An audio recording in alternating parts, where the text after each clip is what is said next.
So I know the Final Fantasy VII Remake has since come out since we last recorded, but I wanted to get a little bit into something else first. Last week, we talked a lot about the quarantine games that we were all playing, and one of the titles I think we failed to mention was GTFO, which brings me to my open topic for the day, game difficulty. Everything is too hard, and I'm a wuss. Discuss. Dude, oh my God. All right, so Chris, you've been playing Doom Eternal, right? Yeah. Fuck it's that. so hard. That game is so good. It is incredible. Yeah. But fuck, dude, it's so hard. I don't know how far you are into it. Level 5 or 4? All right, Okay, so that's around the, I'm I like would say, 2 where... levels from the end, I think. Ish. Okay. So there's this one character. This might be light spoilers for people, but there's this one character. Is it a demon? The Marauder. Yes. It's a guy that he has a shotgun, a shield, and an he can axe, spawn a and he can spawn a dog. yeah. And so he Ghost demon dog. So if you get too close to him, he shoots you with a shotgun, and you get bounced away. If you shoot at him, he brings up a shield instantly and blocks it. If you get too far away, he throws an axe at you. And if you get really far away, he spawns a dog to come after you that is faster than you and will hurt you. You think the axe would be the close range tool? You think so? You have to like dodge and parry him in the same way you would fighting like a Dark Souls boss. Yeah. So the way it works is What? Yeah. you have, It's Doom. You have to maintain the perfect medium distance, which they don't telegraph at all. And then he will go to attack you with his axe, but not throw it, and then his eyes glow green, and that's the only time you can do any damage to him. So you have to maintain perfect medium distance, wait for him to attack, and then attack him, and then he'll get staggered for a second, and then continue running away. And this is a character that becomes a regular enemy. He's not like a boss. Like So they'll throw multiple at you. That's like everything I've fought so far is like, oh, now there's 10 of them. Yeah. So that's the thing, is like the first time you fight him, there's no other real enemies, and it's like, it's hard, and then later on in the game, they're just like, here's 2 of them, plus 2 of everything else you fought this game. You're just like, fuck. You know what off, I hate so dude, far? I'm an adult. Those snakes. Yeah, are the fucking with the things worst on the so tip of far. their The tails. whiplash or whatever they're called. Yeah, I fucking hate those, dude. I texted Randall after I did the first Slayer challenge, and I was like, am I supposed to use all my extra lives doing that? And have this no is ammo. so fucking hard. Yeah, there was a one Slayer gate that had a Marauder plus other enemies in it. Yeah. And I did it, and I went into it with 4 extra lives.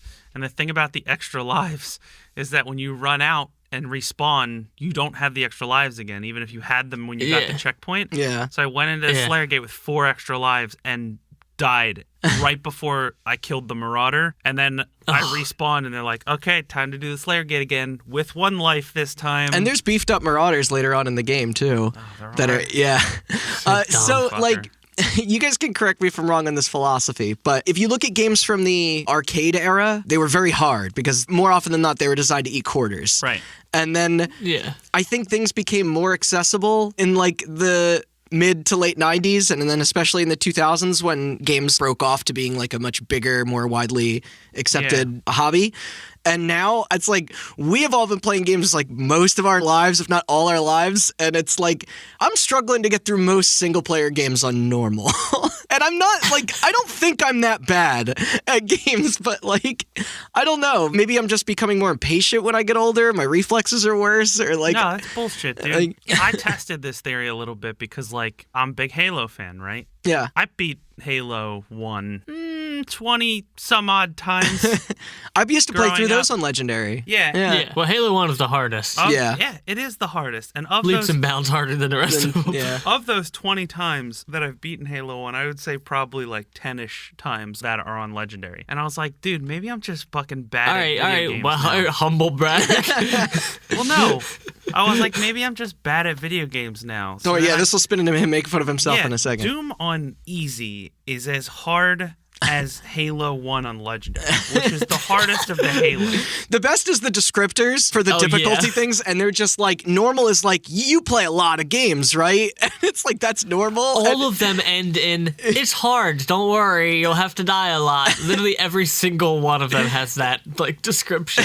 I'm still on normal, but I'm really thinking about trying to get down. I got Randy's copy and started it on Xbox, and, like, that game is not designed for controller. It is designed recommend for mouse and keyboard. Which sucks, because the 2016 Doom seemed much more accommodating to whatever playstyle that you preferred. This seems...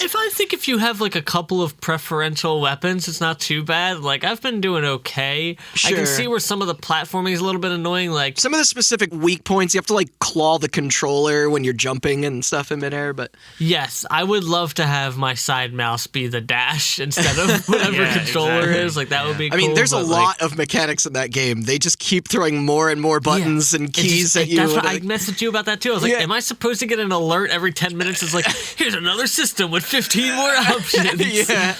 And they'll keep doing that till like 3/4 of the way through the game. It's kind of wild. I just got a new thing to do, and I'm 2 levels from the end. Do you ever, a new tool to use.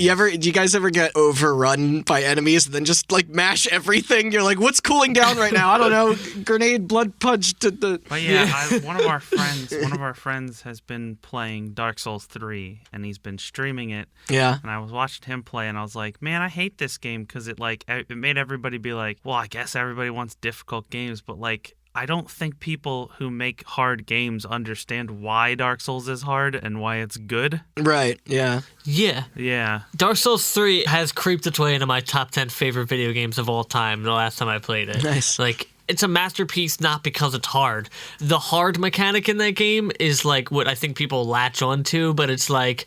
You know what I really love about Mario? The suspenders. It's like, well, yeah, the game, you couldn't have the game without it, because picture him in any other outfit. It's stupid. Yeah, exactly. But it's like, that's not what makes the fucking game. Like, what makes that game is like, it's a true RPG. Well, that's what's funny about games that get really hard. It seems like you're pushing people out from engaging with your world. Like, it's... Yeah. And don't get me wrong, I like a good challenge sometimes, but like there are a lot of games that are, especially like shooters like Doom and Wolfenstein, that play with the idea of being an overpowered god. That was the thing. And then you feel like the weakest person ever.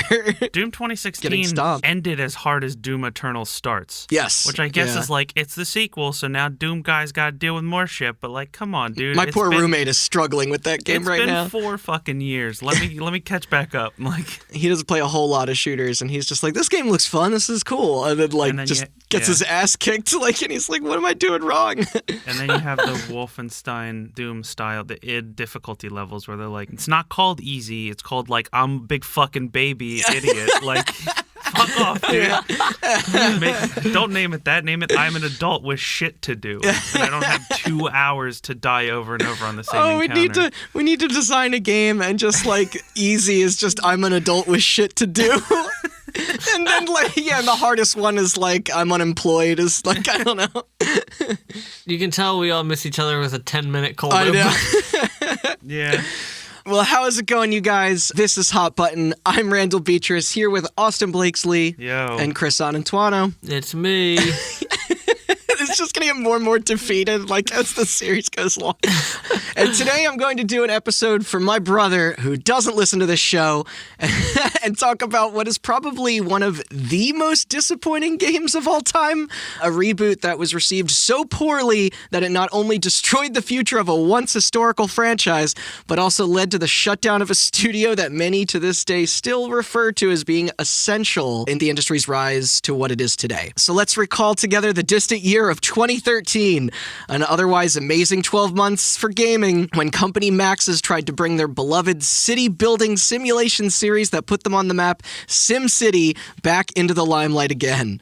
Except this go-around, it was to be a massive social experience, the likes of which the team had never attempted before. A complete reimagining and first new installment in over a decade that would shamelessly share its name with the much-celebrated original in a way to attract old-school fans as well as a whole new audience.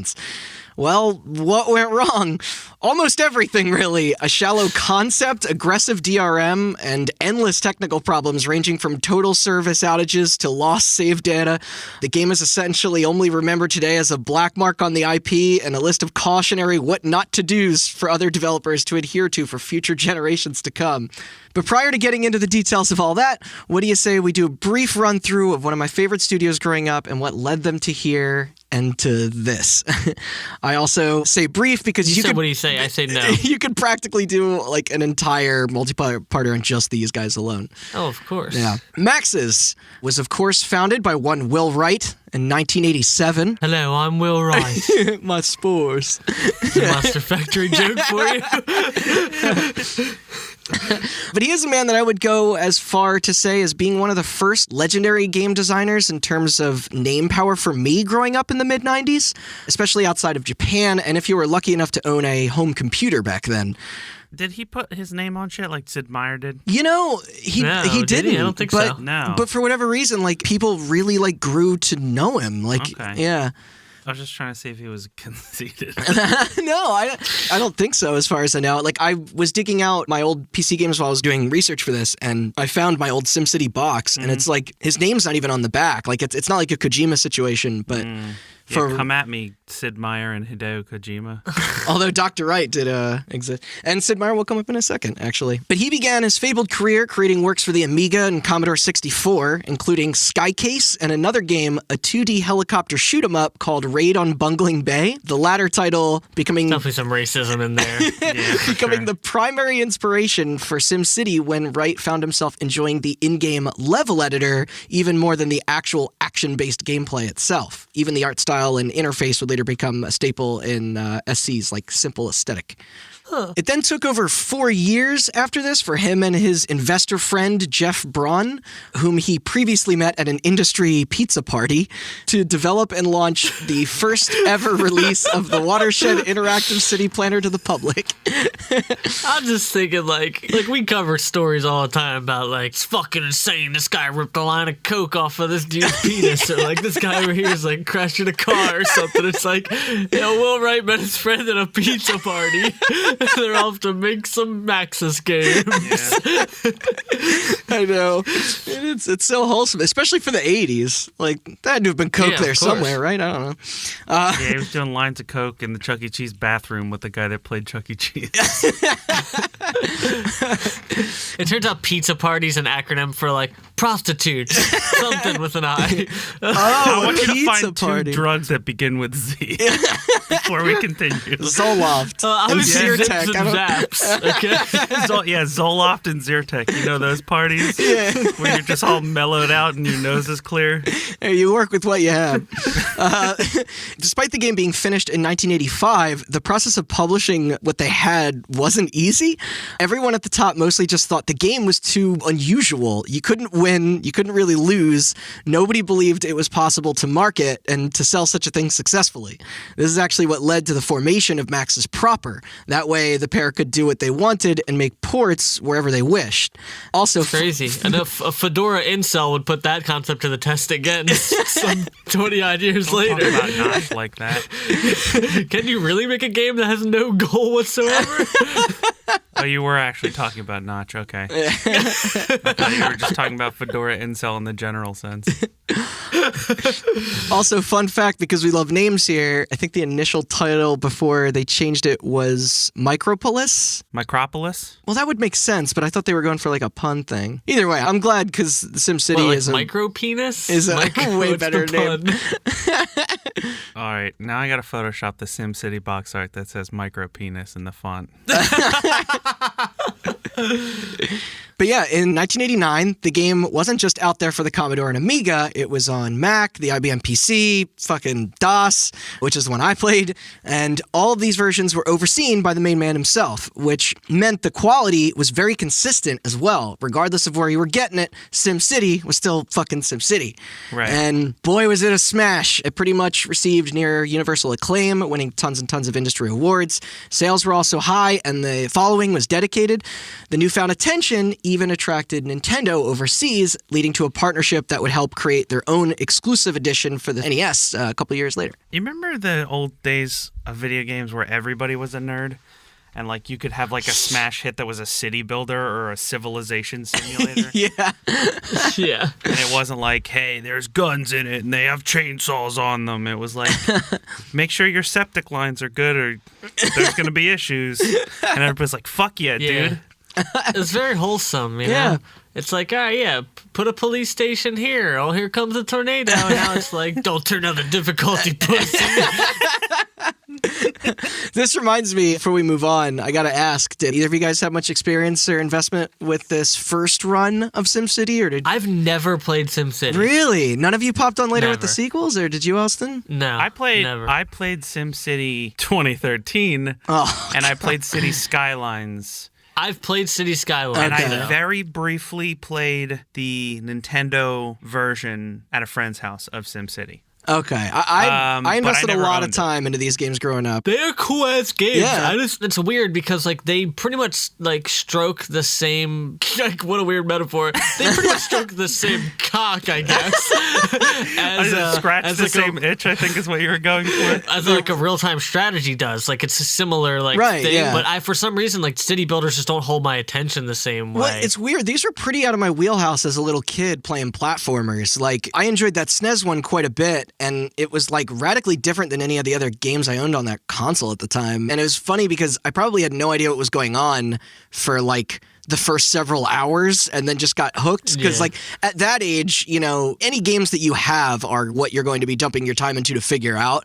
Now of course. it's like the opposite of what we have now when we look at 100,000 games on Game Pass I and can't you're just decide like what to play. yeah, and you're like it's like So fuck it, I'll play this shooty game. yeah, we had all the time in the world back then.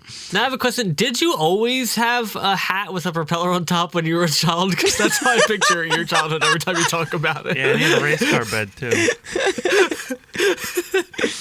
I did have a race car bed. Yeah, that's dope. It was a really cool race car bed. Did Did it match your suspenders and your taped In his glasses? divorce. Yeah, the wife took the race car bed. I wouldn't let her. So with all that success came game after game for the little group. You had Sim Earth, Sim Ant, which was dope, all culminating with the killer fucking follow-up that was SimCity 2000. Yo, Sim Ant. Yeah. I fucking remember that. Sim Ant was I played awesome. Sim Ant. Yeah. Yeah, it was awesome. Holy shit. That was kind of Just like thought a about strategy war game. Like, You know how the Roller Coaster Tycoon did the same thing? Or like Tycoon became I mean, a Roller thing? Coaster, it's funny you mention Roller Coaster Tycoon because that is probably my favorite simulation game of all time. It's the best one. But there's not much to that story other than one awesome and insane individual built that game by himself in assembly. Yeah, fuck like, that guy. Jump. I played a lot of Lemonade Tycoon. what the hell is that? That's where you start a lemonade stand. Is that a Flash game? No. Browser game? It was made by Sounds like one. EA, It really I does. think. Wait, who made it? EA? You ever heard of them? What? Wait. Hold on. I gotta look this up. Keep talking. All right. So the response to 2000 nearly like eclipsed the original. Like they did it again. Then after this, there was Sim Farm, Sim Health, Sim Town, which was only okay. That one was like more at a younger demographic in mind. Did you say health? Yeah. What the fuck is that? It's like Sim Doctor. I don't know. I didn't play that one. Sorry. I think it was actually kind of like, because one of these other ones, they had Sim Park and there was another one called Sim Tunes, and that was just kind of like Pro Tools, sort of. I think Sim Health was kind of like a WebMD kind of program. I don't, like, before, I don't know, like, I could be wrong. I don't know if it was like that much of a game. For some reason, I'm picturing like a top-down hospital, and you're just like placing beds. No, that would be like pretty in cool. SimCity. Like Sim Hospital would be like a way, that concept would make more So- sense to me. Update on the whole Lemonade Tycoon situation since you're all curious. Yeah. That's a Beyonce album. That's why you're confused. Yeah, it was developed by Jamdat That's a great and name. published by Broderbund. Remember them? For the Minnesota Educational Computing Consortium. And then What? nowhere close to EA. And then Jamdat was later bought by EA and turned into No EA shit. Mobile Studios. Oh, well, and turned into Respawn. everything You're like, you "Whoa, just what the said is going to be very relevant to this There story. you go. So it was the Sim. That's the best SimCity game. Shut It's up. Lemonade Tycoon. And I didn't even name every sim game. There was like a Simcopter? Did you say Simcopter? no, we haven't gotten there yet. Okay. I was quite a fan of Sim Tower. I thought that game was pretty cool. It was like a 2D one Yeah. where Tiny Tower. Sim 911 really put that franchise in the grave. Jesus damn it. Christ.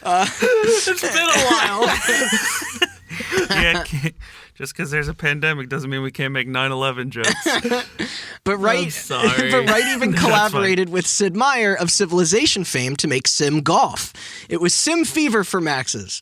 Well, almost. They also did their 3D Space Cadet pinball in '95 for anyone. That was them? Yeah, that That's ever had Maxis' access to best Windows as a wee kid. That's Maxis' best I also missed a chance to make a Sim Meyer joke, but let's just throw that in there.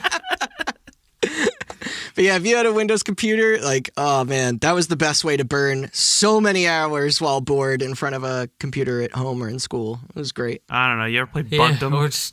You ever play what? You ever play Paint? Bungdom? Paint? Oh, no, I never played much of Bungdom. I played the hover. Bungdom? What? As a butt joke. Buttum. Bungdom. I don't know. Were you doing that instead of Minesweeper and Solitaire? Minesweeper fucking rules. Yeah, but Chip's Challenge was the best. I didn't learn how to play Minesweeper until I was in my 20s. Yeah, I didn't learn how to play Minesweeper until I was in college and was allowed to have a computer with me in class. Really? Yeah, I swear to God. Okay. I always looked at I was like, this is just a grid. That's stupid. And then I had a laptop in college and I was like, oh, this is dope. And that was the end of it. I never learned how to play like Free Cell and Spider Solitaire, the other versions. Great. Spider Solitaire, also great. Played a lot of regular Solitaire, but none of those other ones were too out there regular for me. Solitaire can go to hell. It's all about Free Cell. This is so engaging. All right, sorry. Keep talking about your city simulator then. How's that? Unfortunately, though, this high couldn't last forever. Following poor sales... It wasn't like those pizza party highs. Following poor sales of titles like Austin's Simcopter, The Streets of Sim City, which was their vehicular combat game, and an Indiana Jones game, as well as heavy financial losses. Indiana Jones. As well as heavy financial losses from the acquisition of a fellow developer known as Cinematronics, the once prolific team had no choice Cinematronics. but to sell to the industry giant Electronic Arts by means of stock swap for $125 million in July of 1997. That's pretty good. It won $25 million? Yeah. For making a game where you, like, make hospitals and shit? That's pretty cool. In the documentary scroll of this game, like, I picture, like, hit titles like Sim City, Sim Ant, all this stuff, and then it's like, but later years they started to go downhill, like Sim Lamp, you know, it's just like all these Sim Paper. Are you just looking around your room and trying to... No. Sim bed, Sim chair, Sim desk. This purchase, though, like, wasn't actually all bad at first. In fact, it was quite the opposite for a while.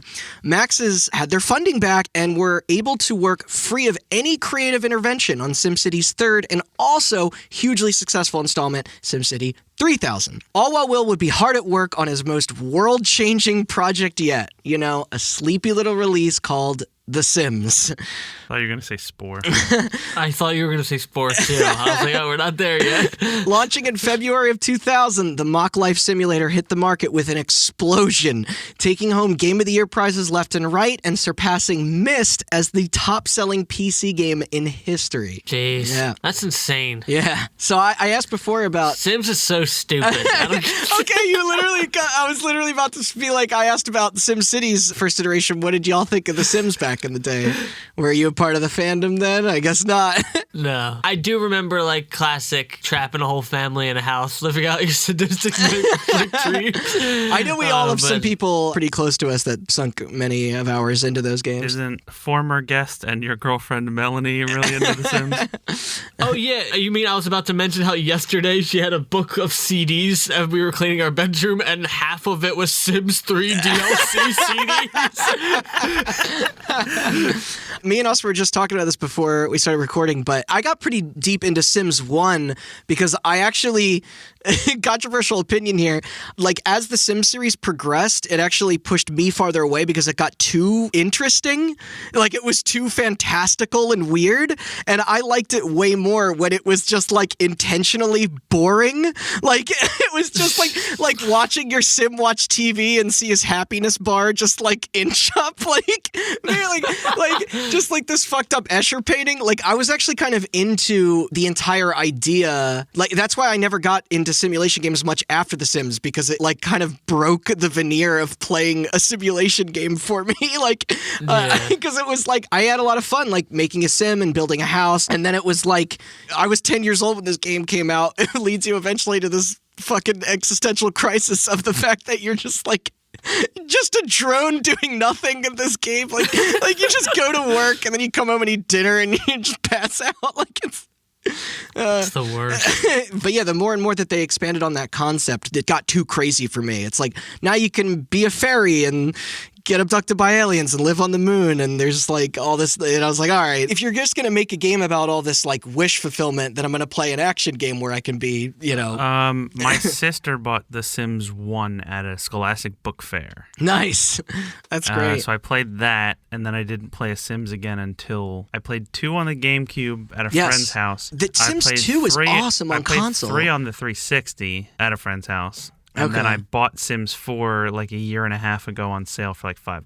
So I know you want to talk about Sims 4 later, but what's interesting, you bring up the GameCube version of Sims 2, and what's funny is like that game is like the console and handheld ports of The Sims 2 are the only versions of those games where you get to control the character directly as a third-person game, which was a really fucking cool idea. It's very weird. And they never like dabbled in that again because I think there were kind of console ports of The Sims 1, like busting out or whatever, and it just was like trying to play this PC game on controller and didn't really work. So when Sims 2 came out, they made it so that you could actually go around and interact with everything, and like you like chose kind of like how the conversation aspect of it, it's like in third person, and it was kind of cool. Like it had split screen, you played like a campaign together as like roommates, and then very interesting life simulator. Yeah, I think the DS one you like managed a hotel or something. I know Chelsea was telling me about it. But what's weird is that when they made console versions of like The Sims 3 and I think later The Sims 4, they just went right back to trying to replicate the mouse and keyboard game, like, and it didn't super work. But like, you know, I don't know. I feel like that series as it went along kind of lost its like subtlety a bit. Like the sly humor of like The Sims 1 was always like people still kind of quote some of the flavor text in that game. Reorganizing my sock drawer. What is the loading thing? Is it articulating splines? Yeah. But yeah, I don't know. I thought that where that series started was like one of the best boring games ever made that I never really wanted to play another boring game again. Like yeah, got my fill. I do acknowledge that most Sim fans would probably say that 2 is the best one. And I know that Heard a lot of good things about 3 as well. Yeah, people like 3 as well. I think it wasn't until 4 that even the most dedicated followers sort of fell off of that one. It's interesting. Right. It seems like Sims and Halo have the almost exact same sort of 1, 2, 3, 4 fan love. Yeah, Sims. That means Sims 5. Watch out. When they make Sims 5, it's going to be awful, and Cortana's going to become a god or whatever happened in that bullshit-ass game. But I think it's pretty safe to say that we all know people who have went deep on this series. It's a universally acclaimed game, whether you were into it or not. Oh, every absolutely. fucking body knows what The Sims is. You know? And The Sims was also like probably the most customization anyone ever saw in a video game at that time. I guess that makes sense. Yeah, because that's like customization is kind of like a feature of games now. Like you're right. Yeah, but now that's every also kind game of is the whole concept of that game. You can't fire up an RPG today without there being a million options of how to build your character, and it's wild. So everything we're saying, this quickly led to EA seeing an even bigger ocean of money to swim in by more or less retooling the studio into a Sims division. What? Not EA. There were expansion packs, stuff packs, sequels, ports, spin-offs, like the herbs, the modding scene. The brand is still going mad strong today, totaling over 200 million copies sold worldwide across the franchise. And those numbers were last checked in 2016. Holy shit. Yeah. Electronic Arts still wanted to keep the city arm of the series in enthusiast minds, though, especially after The Sims did such an excellent job of bringing in a whole new plethora of people to the genre. Yeah, you know that stuff people like, aliens and living on the moon and stuff. Remember when it was just buildings? Do you think people would like that? Do you think The Sims would still have the same reach if it was just like, if the expansions beyond that first game was like, now you can have a garage? Like, you know. No, I don't. I don't think I would have the same reach. I don't either. Only problem was that for their fourth entry, for SimCity, I mean, they weren't going to have this signature person at the wheel anymore. See, Will was deep in development on the hugely ambitious Spore, a now next world-changing game. A now infamous product known for its lengthy, troubled production and underwhelming release. It's not underwhelming. Spore is a fucking charmer. I was gonna say, did you guys play that one back in 2008? Uh-huh. Yeah? Back in 2008, as recently as 3 weeks ago, I bet Mel that I could get from 0 to the space stage in under 5 hours. Did you win? I got there in just around 6 hours. I got to the space stage. I mean, Spore was a wild thing. Like, it was fucking wild. It's charming. It's incredibly fun. It is. I feel like a lot of people say that Spore was like the SimCity 2013 before SimCity 2013, but that's harsh. Like, I knew the DRM was in there too, but I think just playing it for what it is years later as this kind of quirky shot in the dark of a creative experience, like aimed at something greater, but settling for something kind of like just like a charming take at that. I can't use that word enough because I think that's the best word to fucking describe the game. It is definitely not amazing by any means. I mean, do you think it's like a No Man's Sky situation where they just like dreamed a little too big? Because like the things it does well, it does very well. Like, yeah, I absolutely think they dreamed too big. And I think that like it also got stifled by its kind of cartoony quirkiness. Yeah. Whether or not that was a design choice or something they just, I think it was, because I think that falls within the realm of Will Wright and all that shit. But like the creation system is fucking incredible. Once you get to the space stage, those concepts are fucking, there's like literally thousands of fucking stars and there's all sorts of cool shit you can do. It's slow. It's just like The Sims. It's more fun to play with cheats. Right, yeah. But like I said, I think for what it is, like years later, retrospectively, it's probably much better than it is like... You might be right. When you're in history looking at it when it comes out. The height of Sim cartooniness is Simlish, which we have spoken on this podcast before. Yeah. When you were talking about Sid Meier's, because Sid Meier's has the same sort of language. We would always say in Sid Meier's Pirates, when you challenge somebody to a duel, he goes, Chuban, and we would always just say it to each other if we were about to fight, like we were my friends. Chuban. I forget what the Sims say when they pick up the phone, but I remember me and my friends used to say that to each other back in the day when we answered the phone. I wish I could remember. But like, I was really excited for Spore. They released something called the Creature Creator, which was just the tool to mold. That a lot. Yeah, I think it was like $10, and it was like a pre-order kind of for the full game. And Austin, you've gone this long without making a joke about Dark Spore. I was waiting for my chance. Dark Spore, what? You never played Dark Spore? No, what's that hit game Dark Spore? So, little lesson on Spore spin-offs, because people think that Spore was a failure, but oh boy did EA try to turn it into a franchise. Yeah. Yeah, I remember there being some, like, another... Yeah. I don't think Maxis made Dark Spore. They did. Did they? Yeah, there was Spore Creatures and Spore Hero Arena for the DS. Fuck? Will Wright I'm sure, had nothing to do with these. Will Wright had nothing to do with any of these. Did you play any of these? In 2011... a new breed of action RPG came out called Dark Spore. Let me read a little clip from Wikipedia. Rated T for teen. A fast-paced science fiction action role-playing game in which the player battled across alien worlds to save the galaxy from the mutated forces of Dark Spore. In addition to the creature editor, the game features a unique squad-based mechanic, various multiplayer options, and a player-versus-player arena. What the fuck, man? Did you play this? Did you try this? Yeah. How was it? Bad. You'll fucking play anything. Yeah, I will. I'm starting to learn this. You're starting to learn this? I only play the controversial games. All right, Spore. Remember Spore? It's cool, it's quirky, aliens, yabba yabba, you can make them funny. Now that plus sex, drugs, violence. This is a box art. Why does it look like that? Why does it look like Crisis? What the hell is... Because it's a new breed of action game, dude. Why? It has like an enemy soldier wearing armor on the front. Like, can you still make like a penis with legs and have it like fight people online? Like, I don't remember. No shit. This is a spin-off of Spore? All right, so I remember this cover.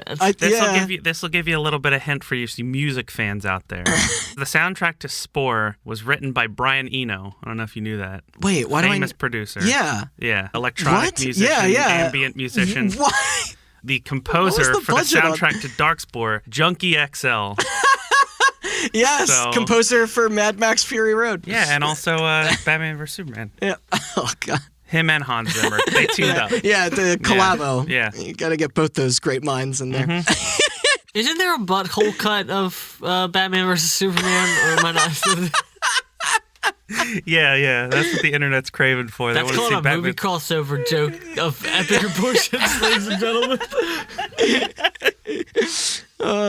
Anyway, to jump back a bit, SimCity 4 was finished without Mr. Right, or Doctor, I guess, if you played the SNES one, and was released back in 2003 to decent reviews and numbers. It wasn't bad by any means, but the formula was growing tired, and the jump to 3D wasn't connecting with the most passionate of fans. And frankly, the market just demanded more Sims. As a AAA publisher, why spend the resources on a moderate profit when you could do less R&D for more dollars elsewhere?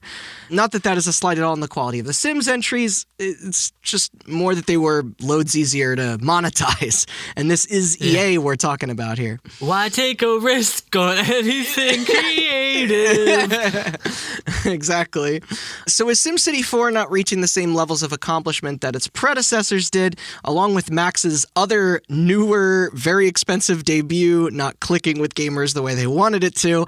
It was time for those higher-ups to now step in with more hands-on approach to keep the team focused on what was working for them. Take a break from risks, like Chris said, please the ongoing Sims users, they're hungry, and monitor the space a little bit. This change in direction would then lead Will Wright to leave the company he proudly started in 2009, 5 years after The Sims 2's record-breaking drop onto shelves, and only 1 year after Spore's disappointing premiere. Which is funny, because technically, the scores and even sales for that game were far from poor, like we mentioned, but the staying power was just not there, not to mention the stream of negative feedback and publicity against Electronic Arts. A lot of that was around the DRM. That's why Darkspore was so good. They got rid of that dead weight. Also, it looks like post-Max's, Wright went on to become a member of the board of directors at Linden Lab, the makers of Second Life. Which kind of makes sense, I guess, when you think about it. Sure. So honestly, there isn't too much else to report on with our timeline here for a while. That is, until March 6th, 2012, where the true basis of the story today can really begin. Well, kind of. There were some concept art and trailer leaks before this.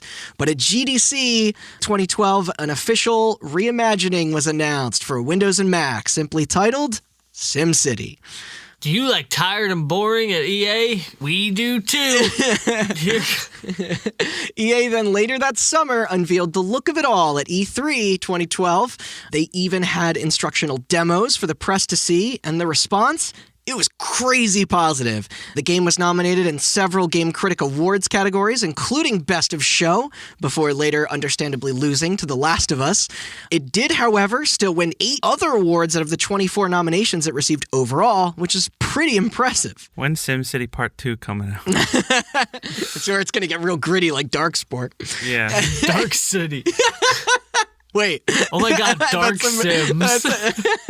Yeah, you play as a serial killer. And sites and forums were honestly alight with the announcement, too. This once great household series took a 10-year nap and was back again to delight audiences with some meditative urban simulation. Like the timing felt right, The Sims had its time in the sun for a while, generations had passed, it seems as if Electronic Arts wanted to do something for the fans, both old and potentially new. Even if our master creator wasn't back, the rest of the designers on staff were absolutely no strangers to the industry. The co-director was even lead on Blizzard's Diablo 3. Also a great launch. I'm kidding, but that game is dope. It's just had a rough start. Anyway, despite the limited setting of the showing, which I will get to why that bit them in the ass in a few minutes, everyone seemed super on board. Much of that was due to the presentation and the style of it alone, especially the visuals. The game's use of tilt-shift perspective, combined with its depth-of-field blurring techniques and brighter color palette, really made the graphics pop. It was charming. That's The Sims, like, you know... Je ne sais quoi. Yeah, let's go with that. Yeah. to sim games. The Austin Blakesley Pretension Minute. I like that. Brought to you by Diet Coke. But if you guys remember what this game looked like, it almost made it. I'm looking at pictures right now. Yeah, it almost made it looks great. like appear like a tiny train set or something. Yeah. It was fucking cool. Yeah. Much of this being only possible through Max's new simulation engine called Glassbox. This helped with everything from animations to more complex in-game dynamic systems such as water and traffic patterns. Even the UI was directly inspired by Google Maps and infographics. These eye-catching methods weren't the only thing giving SimCity 2013 its personality either. The E3 gameplay trailers also showcased the title's insane use of sound as well.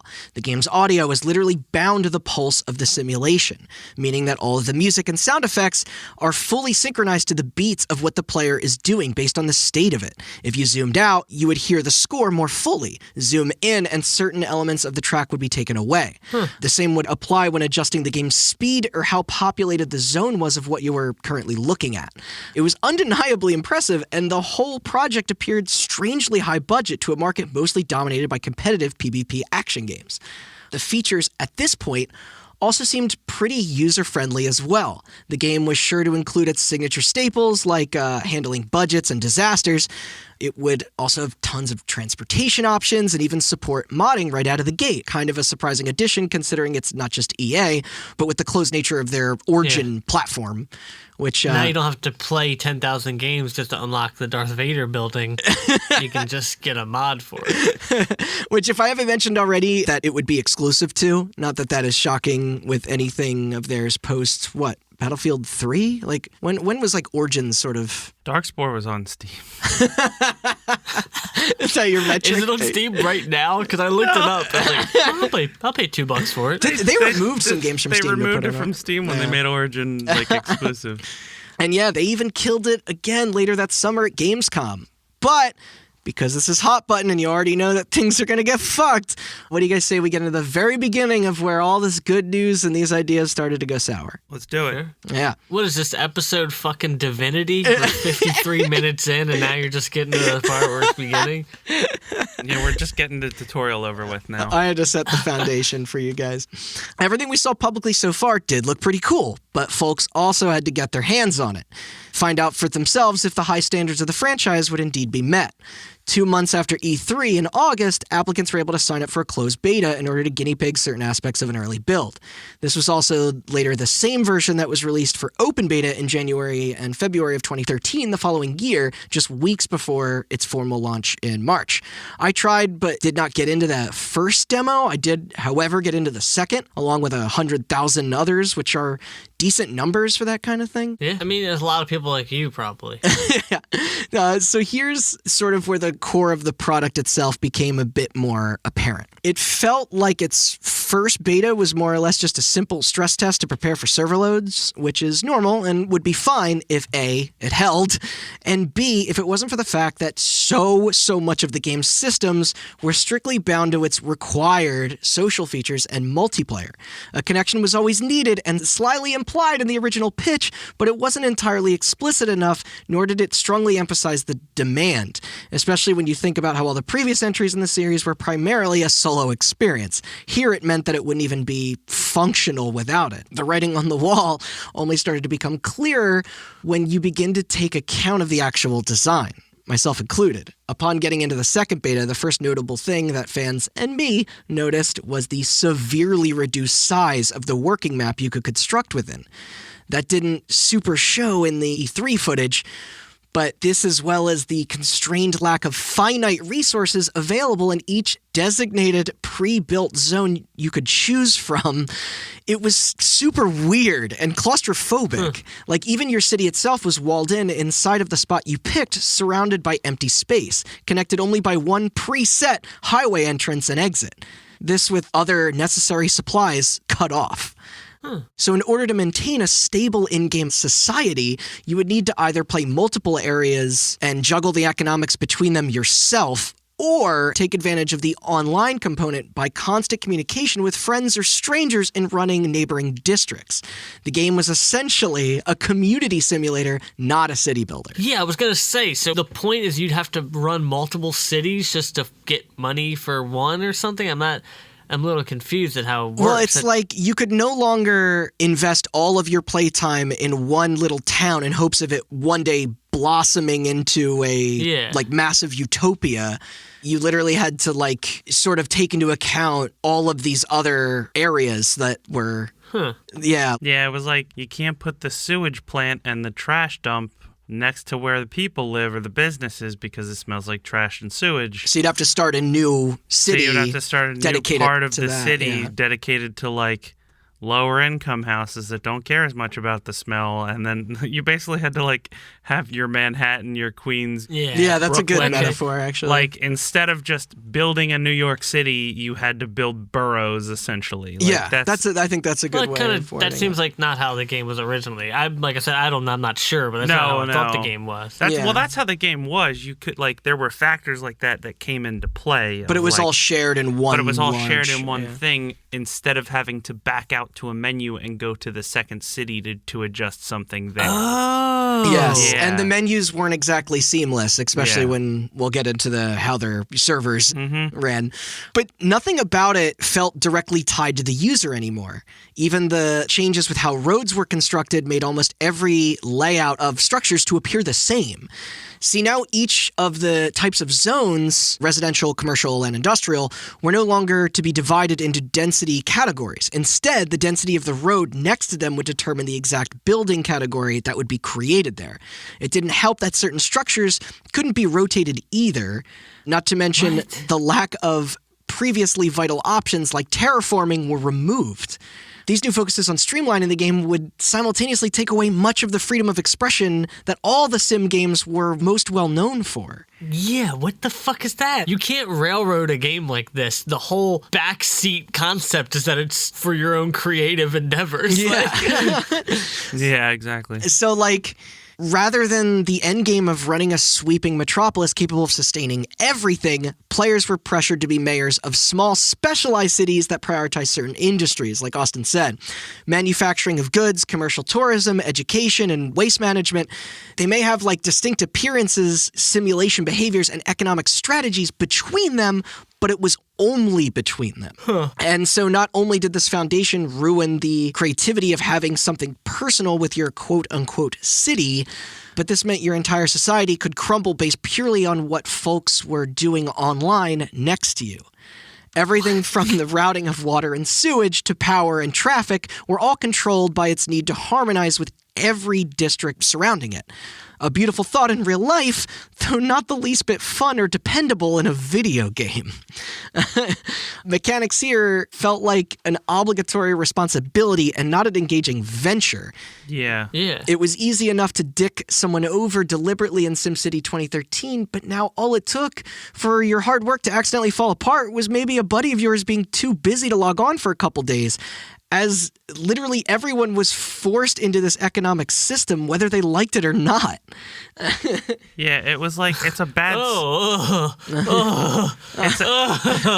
It's a good system in theory. It's like 5 of us are going to get together and we're going to build 5 parts of a city and run it together. It's like, imagine being the friend in that gets trapped with the trash town that deals with all the trash and sewage. And I believe similar to, I'm kind of into having the trash. And it's similar to Animal Crossing as well. I think that the game would sort of continue to kind of like play itself when you weren't like currently being active in it. Yeah. But like this simulated global economy was the game.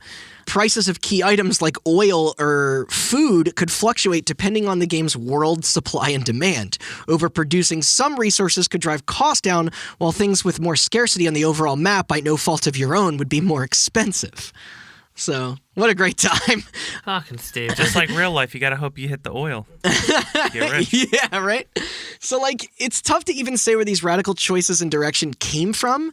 Some outlets pointed out the rise in mobile and casual browser games of the era, like comparing it to certain Facebook apps and things of the like, while others just rightfully assumed that EA wanted a new popular platform to oversee, something the Sims entries didn't, like, really super fuck with.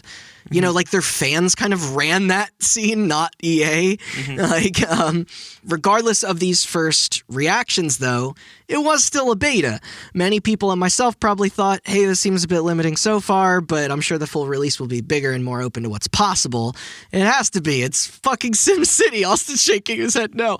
The idea of teaming up together to unlock huge achievements in what your network could show off to other lesser communities was still kind of cool. Like, you could all, like, collaborate and make, like, a space station or something and stuff like that. If I can't build a city that has more rich citizens than you, then is it even fun? That's the question you gotta ask yourself. And it still looked gorgeous, sounded great, not to mention there wasn't much comparable in terms of the genre at the time. Plus, it's Electronic Arts. They got the cash to keep things going as a service here. They can add content, switch things around per the data they collect. Direct control of power lines and water pipes could return. But their reputation at this point wasn't the highest post-Dragon Age 2 and Mass Effect 3's controversial ending, but they had to... Dragon Age 2? What a game. But they had to want a win again bad, and producing a follow-up like this was more of a love letter from the beginning anyway, even if these are the fucking online pass people. But nonetheless... development trucked on. More press outlets and interviews also began to pop up explaining, perhaps in response to many complaints, that regions can alternatively be set to private, switching the game to more of a single-player solo mode. Thank God. However, it did still require the user to be logged on to EA's Origin service. Yeah, whenever they mention something like that, it's really just to be like, it's the option, but we added it as an afterthought. Yeah, like, in order to launch and play the game, like, regardless of modes, you still, like, of course, needed an active internet connection at all times. And it's like I said, even if you were playing multiplayer and you wanted to make everything yourself, the region was private, but there were still multiple cities within the region. Yes. You had to set them all up yourself. Yeah. Which is like, for me, as a stupid person... moronic. Yeah, that's how I would describe myself. For me, You're welcome. Yeah. For me, as a stupid person, like, it doesn't... I'm too dumb for SimCity, and they simplified a lot of stuff, but then that just, like, put it over the edge of, like, I don't have the mental capacity to remember which city has which thing and, like, all this stuff. Yeah. It's, like, way more I think shit. that's also why I don't like It's those way games. more I shit felt to too manage. stupid for... Yeah. It's funny because, like, I'm not the smartest person by any means, but I was able to maintain that balance, like, juggle those plates. Brag about it, dude. No, I don't think I can anymore, though. You know, like, there was a time... Did you play City Skylines? I did, yeah, which will be kind of like a good bookend of the story when we get there with City Skylines. Yeah. But I think even by then, I moved away from that style of game. But I still have, like, a lot of love and attachment to, like, SimCity and the Sim games. Like, you can call it nostalgia, but they were wonderfully, like, built and programmed. Like, oh, yeah. And, not that any of us are denying that by any means, but... I had a lot of fun with there was something the about SimCity reboot. I know server issues withstanding. Yeah, which we haven't gotten into yet. But once I got to the point where they're just like, all right, time to set up, like, a bigger trash dump, and they were like, well, it's not going to fit here. You got to make another city. I was like, all right, well, I'll just play another game then. It's funny because we make a lot of jokes about... Guess I'll go try out Dragon Age 2. we make a lot of jokes about these games being boring, but there was something about it that it just, like... It's not boring. It's boring on paper. Yeah. It's one of those games where you're just like, oh man, I can't wait to get home and play SimCity. And someone's like, oh, well, I never heard of it. What's that about? And you're like, well, hear me out. You build, like, a town. It's like Animal Crossing. Yeah, like, I was about to say that too. They both dangle the carrot very well. You catch bugs and fish and then, like, talk to villagers and, like, you have to plant trees and flowers and stuff. You're just like... Or like Harvest Moon, like, you know, I gotta go harvest my fucking carrots, and someone's like, "What the fuck is wrong with you?" And then you're like, "No, I swear, I swear it's fun." It's funny that you mentioned those games. Like, the genre's still killing it. Like, at least XCOM, you're like, I'm fighting aliens. Like, but I would say, you know all the excitement of a sci-fi alien battle with advanced technology? Now picture that, but one step at a time. Yeah. So the online stuff, by the way, remember, 2013 doesn't feel like all that long ago, but it was a very different world. 400 years ago. Yeah. But it was a very different world back then for, like, this sort of, like, always be online. Yeah, that was one Trump winning the election and coronavirus away. Feels like 300 years. But it was 2 Destinies ago. It's sort of like stories breaking down the always online component of the Xbox One were like dominating gaming news cycles. I know. It was a really big thing. Which is funny, like, despite that being the direction that the entire industry and every other industry was aggressively heading in anyway. I know. It's like Netflix didn't need to end. Like, does Netflix still do shipping out Blu-rays and stuff? I think so. Last time I talked to my mother, she still got DVDs from Netflix. Wow. But imagine how pissed everybody would have gotten if in like 2008, when everybody started like streaming Netflix, that they were like, we're going to end our mail order stuff. Like, it's like, are you talking about don't preemptively. When they tried to do that and people flipped out? Oh, did they? When did they try and do that?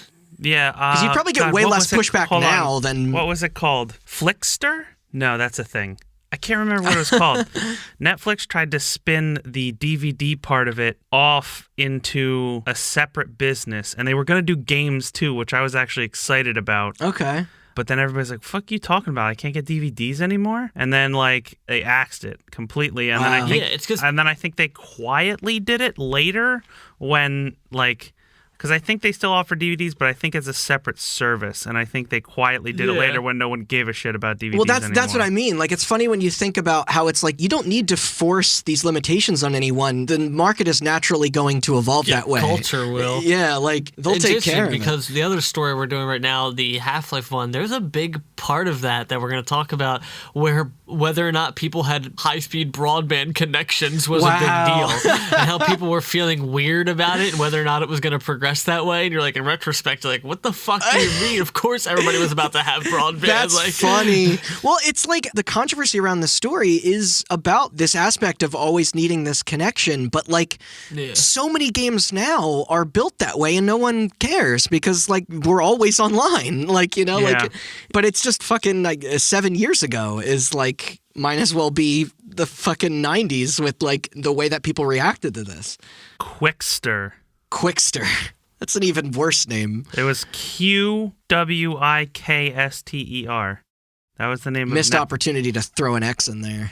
Yeah, that was when and Netflix. Then Sean steps in and says, "Quickster, drop the Q." Just call it Wixter. Wixter. By the way, when we made that joke in Miss Pac-Man, I think it was, I said that Aaron Sorkin made the Facebook movie. He's not who made the Facebook movie. No, he wrote the book. It's right? Yeah. Yeah. I don't think he wrote the book either. He wrote the screenplay. Oh, he translated the screenplay. Yeah. Are you sure? Wait, it's a David Fincher movie. Yeah, Aaron Sorkin wrote the screenplay. Oh, he did? Okay. Wasn't it based off a book of like a similar name, if not the same name? Something like that. I just wanted to correct myself if I was wrong. Because like, I was watching Seven, because I was like, yeah, Kevin Spacey's at the end. It's okay to watch it. And then I was just like, wait he's also a serial murderer in that movie, so it's okay that he's a monster like he is in real life, or playing one like he is in real life. But Aaron Sorkin's also just a published writer. Like, didn't he write Choke? Yeah, no, that's Chuck Palahniuk. Chuck Palahniuk wrote Choke. Then he adapted the screenplay for that? Maybe not. Who, David Fincher? This is not David Fincher. Hot movie. Aaron Sorkin did The West Wing, and he also did Newsroom. Oh, yeah, I know he did Newsroom. And he did Studio 60 on the Sunset Strip, or whatever that show was called. Okay. Either way, representatives did assure that the connection is asynchronous, meaning any brief network disturbances shouldn't interrupt gameplay. Sorry, I just jumped right in. Although, Stephen Totillo from Kotaku did report that outages of longer than 19 minutes would cause a total loss of game state. Better watch out, Comcast customers. What the fuck kind of statistic is that? Be careful. If anything goes wrong for under 20 minutes, all your hard work is gone. All right, so what do you guys say we jump ahead now to release day? Wait, we didn't hit release day yet? That was all the beta? Don't worry, that was the... Oh, no. March 5th, 2013, $60. Oh, man. So I don't know how much of this that you guys, like, actively remember, but this may have been the absolute worst launch of any video game product that I have ever seen. And that includes Assassin's Creed Unity and the Master Chief Collection dropping the same night, because you could still technically play those by yourself. But for lack of a better phrase, this shit was a fucking mess. I remember I was in college and I stayed up all night doing homework, and then I remembered that was the day SimCity 2013 came out. And it was like right towards the end of my college, so I was like senioritis or whatever. Sure. And I was just sitting there and I was like, I could go to sleep or I could try to play SimCity. And I remember instead of just sleeping like I should have, I tried to play SimCity for like 2 hours. I was going to say, how'd that work out for you? It didn't work at all. I remember just sitting there being pissed off. That's why Austin never finished college. And that's why he's doing this podcast from the dumpster behind where he used to live. Yeah.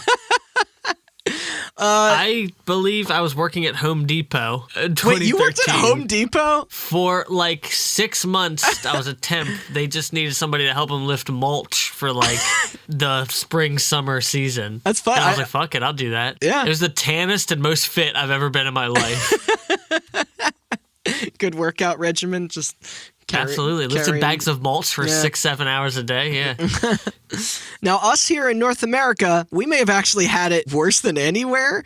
I mean, for starters... Sounds about right. Lines up with the history. I meant specifically for this.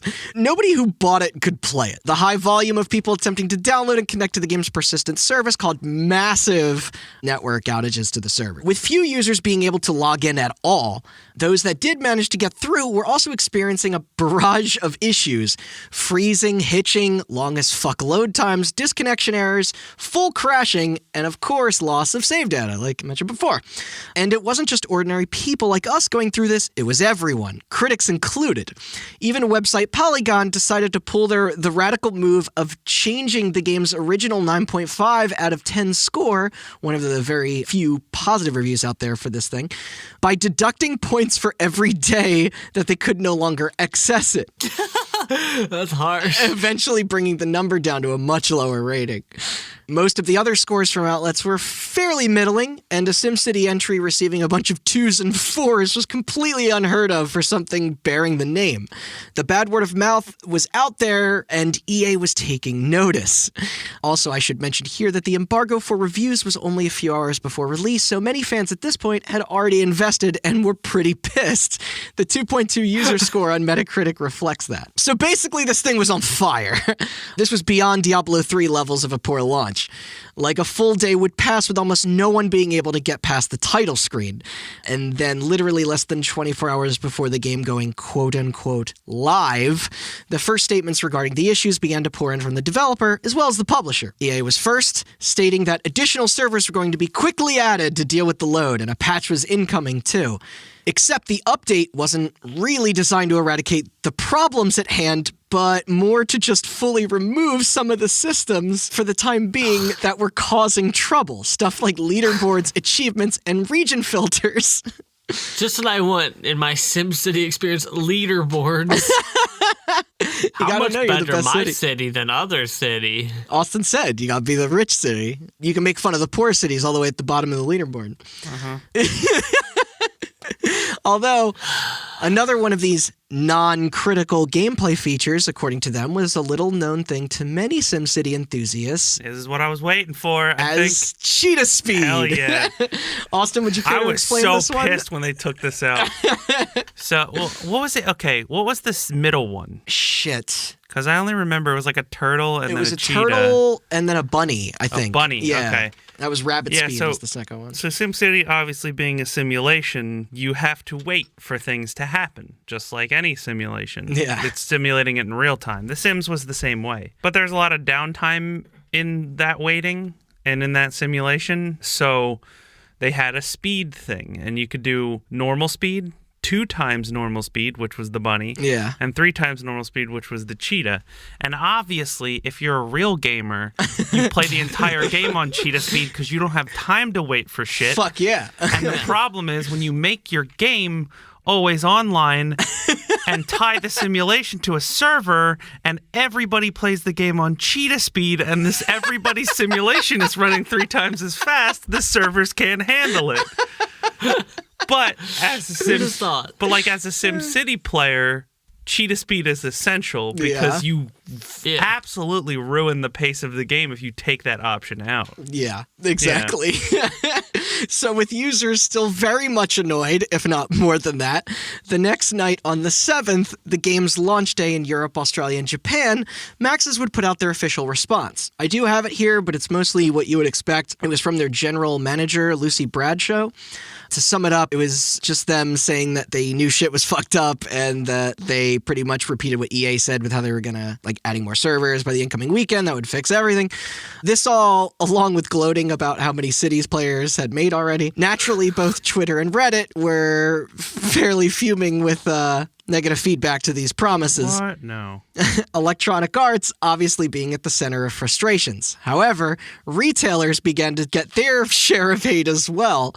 A day later, on March 8th, which is going to be a busy day for this game, Amazon.com began to temporarily withdraw SimCity codes from being purchased on their store page due to the overwhelming customer complaints. And it only got worse right after this when EA announced that they would be suspending all of their marketing for the title, but also not be offering refunds under any circumstance. Hooray! Why are they going to stop marketing it? Why it's a bold move and then say no refunds? Yeah. We're giving up on this game. Also, nobody gets their money back. Goodbye. So I brought up the Polygon review for SimCity. Okay. It's very interesting. So yeah, I'm not going to read the whole review, but they started off at 9.5. Yeah. And then here's update 1. Many worried today's launch of SimCity has brought a number of server woes and instability with it. Some players are unable to connect to EA servers. Our own reviewer, Russ Pitts, has suffered disconnection sessions this afternoon that resulted in lost progress, corrupted avenue placement, and even twin monster attacks. After speaking with Russ and Polygon managing editor Justin McElroy, we are in agreement that the current state of SimCity merits an update to the game's score on Polygon. Mm-hmm. And that was from Arthur Geese. 9.5 turned to an 8. Update 2. Okay, so that was the day after the game launched. Okay. Update 2 is very long. I'm not going to read the whole thing, but I'll read the beginning. Question of whether or not EA would be able to support a large enthusiastic audience for SimCity with a robust server system has been answered with a resounding no, at least for the time being. Given the current horrendous state of both accessibility and playability, and acknowledging the fact that even drastic changes EA has made to the game and its attempts to address them haven't worked, it's hard to continue to recommend SimCity. The experience currently on offer is now significantly altered from what we reviewed, and there is simply no guarantee that existing server issues will go away, nor what further changes may be made to the game in order to address them to take away features. And that's a 4. Holy that was shit. 3 days after the game launched, so it went down to a 4. Yeah, because they must have been playing it before everybody got online. Yeah. And then we have review update 1 month after launch. Okay, yeah, which we'll get into these patches. SimCity has largely overcome the crippling server instability that plagued the game at launch, but not without some trade-offs. And I won't go over what they added and what they didn't because you're going to get into it. But didn't they end on a 6 or 6.5? Yeah. Okay. While the server updates have improved the game, made it at least playable, the inability to bypass huge chunks of time in which absolutely nothing happens in your city means boredom creeps in a lot sooner and a lot more frequently than when we first reviewed it, considerably lessening the fun. 6.5. Woof. And that is the last that they updated it. Yeah. So by the 8th, the game was also now out in the UK, exacerbating the login issues even further. Senior producer Kip Castorellis spoke up the same afternoon about how the game's servers were constantly at maximum capacity, but again, reiterating the plan of bringing in more until they had enough to meet demand. It came out in Australia, too, and their internet runs backwards, so that makes it even harder. Yeah.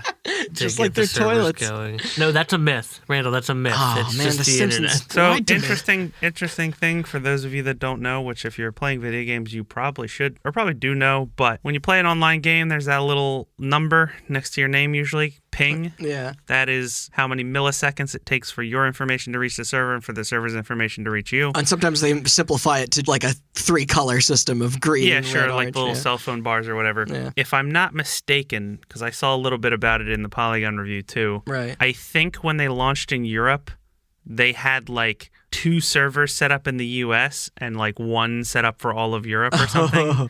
Or not servers, but server farms or whatever. And the thing about that, if you don't know, is that internet is a series of cables.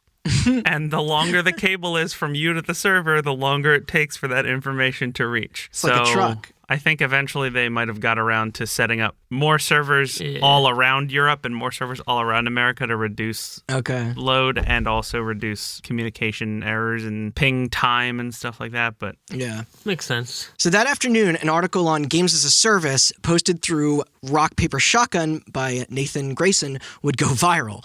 In the piece, he addresses the entire situation as being completely unacceptable, further stating that even if they're properly doing everything they can to fix things, it still damages the whole idea of service games in a grander sense, while also lamenting the fact that a game publisher of even this size had not learned from previous failures. And this game should have had a fucking game service to begin with, probably. Yeah. You know? But it's funny, like, a lot has happened since 2013, right? Like, if only you knew the future of how much games as a platform would take over and how disasters would still remain a constant. Well, so... I'm totally with them, though, about how companies just reacting isn't good enough anymore. Of course, it's also, like, it's never that simple either. Like, the problem is games as a service is a weird catch-all term. Yeah. Right? Because games as a service, to me, means something that wants to keep getting money out of me after I pay. Yeah, that's kind of... And I think SimCity did have DLC, but always online... It wasn't different than games as a service. Microtransaction heavy always or online anything. Is usually like, we made the game better because now we're able to provide all these features because you always have to be connected to the internet. When in reality, they're like, we don't want you to pirate the damn thing. Right. Yeah. That's what always online means. And it's true. Do like... you on think games that is was- mostly used as like a cheap anti-piracy thing? I mean, piracy in games was much bigger back then than I think it is now. Yeah, that's funny. Piracy in games, I'm pretty sure I actually mentioned this on Hot Button, but I read somewhere that illegally downloading things in general is like not something younger people do nowadays. Like it's funny because it's very easy. Like I know. Yeah. It's still just as easy as it is when we were younger. Right. But like I remember fucking illegally downloading shit all the time. That's true. Like, and apparently like we grew up with like all of those Kazaa and Napster and fucking I think it might have been just LimeWire. like a product of, it's funny because arguably it's better than it's ever been. Like hypothetically, I know a guy, he has a podcast with 3 of his friends. They talk about video games. He's always making Mario jokes. Just hypothetically, I know that guy. He may have pirated a game recently incredibly easily. And it was just insane how easy it was to get a modern game within 2 hours. That's wild to me. I mean, I don't really pirate games. Not that I'm even huge into like emulators and ROMs, but I think that's much more about preservation, like games that don't is get much more really, about preservation. that don't I am get very released on anti-piracy for games you like. It takes I like supporting developers. Sure. Yeah, Yeah, I yeah. will pay for a game if you give me a way to pay for it. Yeah. If it's an old game and I have to go on eBay and give somebody $100 to play a game that I used to play when I was a kid, fuck you, I'll download an emulator. But like, And it's a shame because demos and like renting a game are not much of a thing anymore. Like it's and No, we're that's the thing. eliminating And this those was strictly, avenues. but this was strictly. I was like, do I want to pay $60 for this game? I don't know. Let me try it out. And I played it for like 2 hours, and I was like, you know what? I don't like it. I'm glad I didn't pay $60 for it just to try it out. Like I'm kind of glad I pirated it. It's Sorry, funny. not me. I'm kind of glad that guy I know pirated it. I was going to say your friend pirated it. What's funny is like I don't even think torrenting went back really up again until recently. Like for a while it really died out. And it's like I used LimeWire a lot for music and stuff when I was younger. And it's like me and you talk about this, Austin, all the time when we watch movies. And it's like if there's an easy way to like rent and stream a movie, we will take it. Yeah. But sometimes that's not always the case. And it's like, well, I'm not. Yeah, right. Yeah. Like if I want to watch a movie and it comes out on streaming, then I will pay you your $5.99 and I will watch the movie. Yeah. Yeah. But if it comes out on streaming and the only way to get it is through Xfinity On Demand, I'm not getting a cable subscription to watch a goddamn fucking movie. Yeah. I'm going to No, steal exactly. it. Yeah. If it's like exclusively to some insanely obscure streaming network or something. Yeah, and if I want to watch the movie, and if it's a movie that's hard to get and I don't really care all that much, I'll just watch another movie. Sure. Yeah, that too. And if it's A Star Is Born, I'll steal it. it goes. Come at me, Bradley Cooper and Lady Gaga. And it goes without saying that I think we've discussed on here before that one day we want to do an episode about emulation and stuff like I know Nintendo very specifically in the recent years has been cracking down on this stuff really hard in kind of a shitty way. Because it's like nobody has a bigger legacy than them for games, and they're not giving people a lot of opportunities or avenues to like. No, God, no. Yeah, they've kind of historically been very guarded over their games. So. Especially when you think about like old licensed titles or stuff that will never get out there. And well, I found out. Fun fact, you know what else was always online and no longer works? Darkspore. Really? Mm-hmm. So it's just gone forever, huh? Gone forever.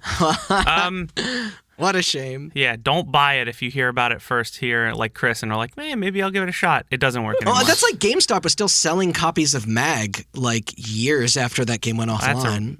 That's a collector's item. Right. I forgot. You know, it was a massive action game. They couldn't keep the servers up forever. Is that what that stood for? Yeah. That is what Mag stood for, yeah. God, didn't they know about PlanetSide, or they just did that anyway? Well, PS3 owners didn't really know a lot about PlanetSide. Zipper Interactive, R.I.P. Yeah. I got a question. Okay. You were talking about modding being supported. Yeah.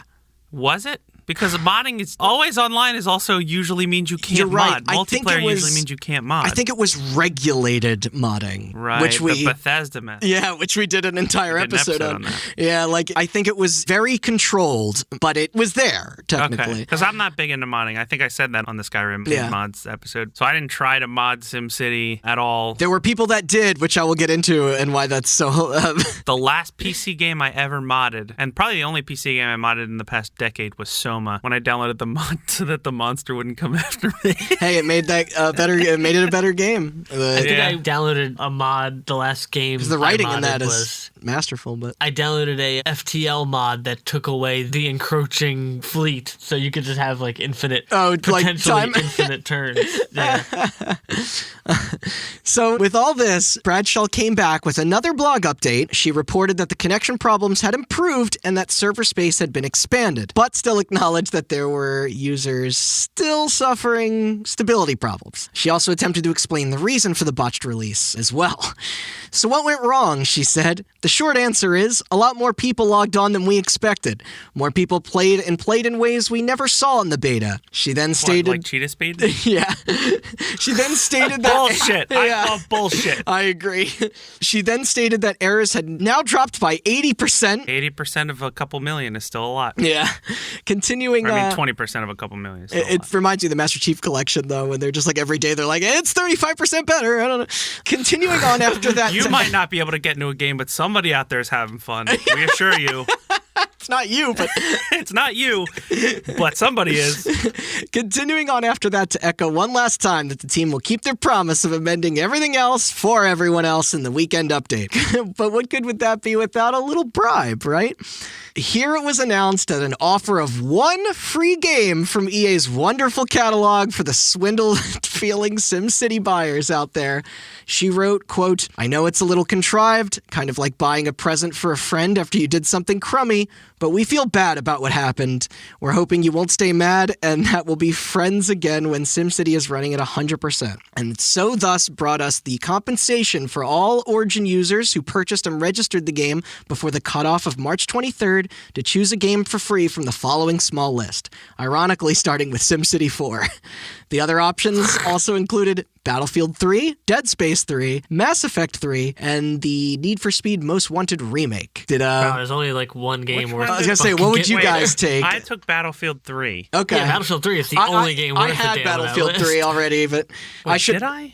I should also say that I was not involved in the fiasco of this shit. I guess you were, Austin. I stopped at the second beta and then just kind of watched the fire. Oh, I bought it. Yeah? I didn't play the beta, though. Do you not remember what game you chose of these? You probably had all these. How are you just now discovering this, Chris? I've always known. I've never thought about it. I'll go play SimCity 2013 right now. I still have it. Another major fact... You know what? I should have known one day when I had stayed over at your house and I woke up and you were playing the Lord of the Rings card game on your Xbox. Yeah, I have a problem. I mean, you do try every card game. But I get it. Yeah. I don't even try one, but...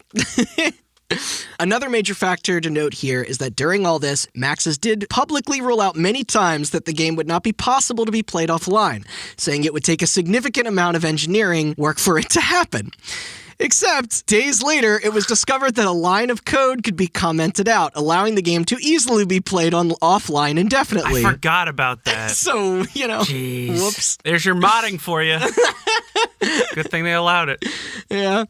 Anyway, back on the 8th, we have one more big doozy to drop. As it is hot button tradition, what do y'all say we get political? Love it.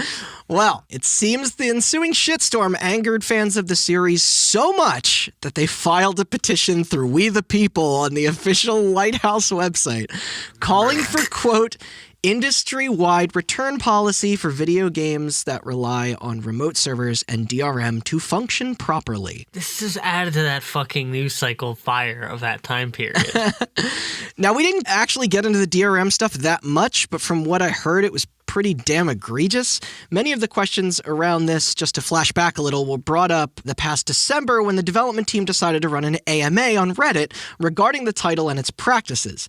Users there were predictably annoyed. Writers from other sites like Kotaku voiced their concerns shortly after this as well, claiming that the game, like most releases now, would one day become completely unplayable due to the standard, something players of the past SimCities never had to deal with. Bradshaw had to once again defend a design choice, this time by referencing the philosophy of shared ecosystems and how cities in the real world don't just live in a bubble but affect each other. It is cute, but these aren't real cities. Nobody cares about the real world. Yeah. They're trying to play fucking SimCity. That and her second point was much more interesting. She noted that the game's performance was greatly benefited due in part to EA's server hardware in assisting the engine to handle all those gameplay calculations. Of course, this rhetoric would change as soon as Rock Paper Shotgun found out that the cloud resources were not at all used with computation, but to simply support the social media aspect of the mechanics. Which, yeah, of course. Anyway, DRM. Austin, not to put you on the spot, but did you maybe want to give us a short kind of rundown on what DRM is and its controversial use in games? You do a short hot button episode in the middle Without of this preparation. episode. You're a smart guy. Very short. DRM stands for Digital Rights Management. Yes. And basically, through very complicated algorithms and encrypted shit that would take me a lot of research to actually get into because I'm not that smart, as I said earlier. Basically, that's not true. They check a server to make sure that you should be able to access the game. Well, now, with the online shit. Before Right, it was like some weird complicated code stuff. But check a server, make sure you should be able to access the game. Then the server responds, yep, you're good. And then you get into it. If you pirate it and the server's like, I don't have a record of that person buying the game, then you can't play it. And if in rare occasion, and by rare I mean way too frequently, sometimes the server will be like, I don't think that person should be able to play it. And then they stop you from playing it, or in the case of some games, they make it so that Batman doesn't have a cape anymore or whatever. That was pretty good. Or that you're always drunk in GTA 4. You're always drunk in GTA 4. You can't drive. Yeah. And then, that's I actually it. just read a little cool thing that had like See, the you best nailed it. things the DRM does to stop you. Yeah, there's some good stuff on there. I Or like pirating, rather. Sorry. Yeah. I there was some music rhythm game on DS where they replaced all the music with vuvuzelas. I thought that was pretty good. But there you have it. Also, the rise in these arguments, along with the petition, were soon covered by mainstream news organizations, with places like NBC having to hilariously try and dissect what any of it means through their, I don't know, 2 tech people that work on staff. It's always the worst when that I happens. know. Maybe it's assuming, but I'm just curious what that coverage actually looked like. I couldn't find It's much always the worst in when terms it's of something video. like that video games or some weird culture they don't know. Yeah. These people dress up as animals and go to conventions. I know. What's the deal with that? What's the Fox News report on Anonymous and 4chan? It's that video is legendary, but I couldn't find much video footage of these. But that, and I'm sure, aside from some noble intentions, that the petition of, I think it was around 40,000 signatures, just went right into some junk inbox there. Same with the second one that was started, too, with the latter asking for the Obama administration to get involved. Sadly, they must have missed this one, and shitty consumer practices would, of course, live on to never change another day. Not that something as silly as a poor SimCity title could ever have led that fight. All you had to do is order Obama. one drone strike on the EA headquarters. You guys remember that meme? Thanks, Obama. Thanks, Obama. This has been your Dead Meme Minute. Brought to you by It's a Dead Meme Minute by Austin Blakesley. Her's Crisp and Tasty Potato Chips that I was eating at the break. So a couple days go by, pockets of people are able to log in and finally work on their cities. Although then a few other notable insights then come into light. The funniest being that the new Glassbox engine would break certain in-game systems such as traffic patterns. Apparently the citizens of your isolated society didn't have Google Maps yet and would take the shortest possible route to travel rather than the ones with the most open capacity. Even the Sims themselves were not capable of living persistent lives here, but would instead simply go to the nearest available workplace for their jobs and then the nearest available house upon leaving. The emergency response AI was jacked when trying to follow these in-game laws as well. Fire trucks would race by buildings that were up in flames, ambulances would gather together trying to all save one person, police cars would endlessly get stuck driving around in circles. As fucking hilarious as all of this is to picture, it definitely made a lot of the management mechanics very broken. Yeah. The Doom Eternal of SimCity games. I might say. This all while now only being free to experience the game at the lower speeds, making traffic jams practically feel as if they were happening in real time. You either couldn't play SimCity at all, or it was a damn grind. Oh my god. Some might say gridlock. Get the fuck out of here. That and even the stats felt wildly inconsistent, with menus appearing to be constantly lying about population size and available work for all of your trapped citizens and your trapped self.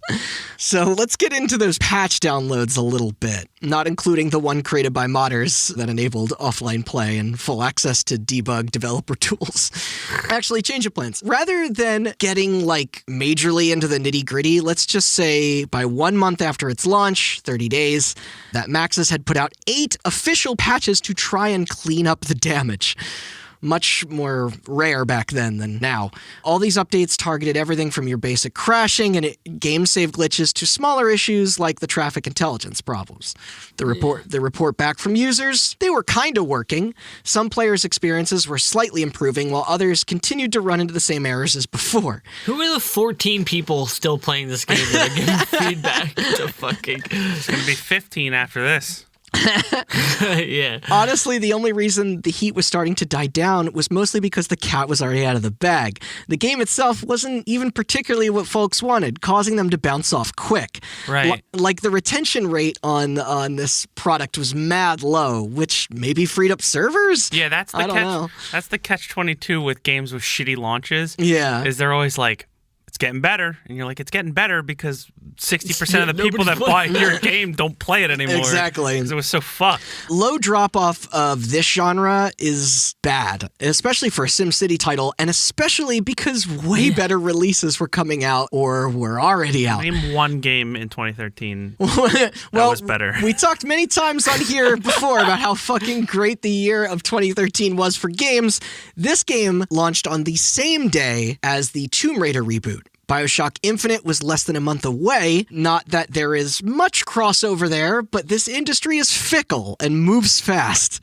You had all the hits that month. There was Tomb Raider reboot, God of War Ascension. I think that Gears of War Judgment. Yeah. Lego City Undercover. Yeah. BioShock Infinite. Whoa. And then Last of Us was Last of June? Us was in May. No, yeah. June. You're right, June. Okay. And then GTA 5 was later that year. Regardless, the patches did not stop there. They were still scrambling hard behind the scenes as their player numbers went lower and lower. By the end of April, though, their big 2.0 update hit, finally improving a better portion of the defects. It was called City Skylines. At the same time, EA also fired up a new page on their website where you could track the status of SimCity servers all over the world. I'm not even kidding. Before you play, you could hop on there and see if it'll even work first. This is the URL. Just fantastic. I don't think it's online anymore. What in the fuck? Then by May, the leaderboards came back. By July, the game added a second fucking region. And then when the leaderboards came back, there were 6 people. By August, the traffic stuff was fixed, along with adding some other gameplay elements that previous titles have had forever, like tunnels and bridges, stuff such as that. On November 12th, a paid expansion called Cities of Tomorrow landed on shelves and the launcher. This futuristic mega pack added a bunch of shit, but most importantly, goddamn cheetah speed had returned. You had to pay for it? Making the game playable for the more devoted audience, or people that just didn't want to grind. Who is the devoted audience? I can't even imagine anyone playing this fucking game at this point. I don't think you had to pay for it, but it was added back with the update of the expansion. Yeah, and I agree. Then here we go. On fucking January 13th, 2014, an offline mode was at last officially released. The game could now be saved locally to your computer, meaning you could reload a goddamn past save. You couldn't do that before. The cities themselves also became static, so they would no longer operate themselves while you were in another region, Animal Crossing style.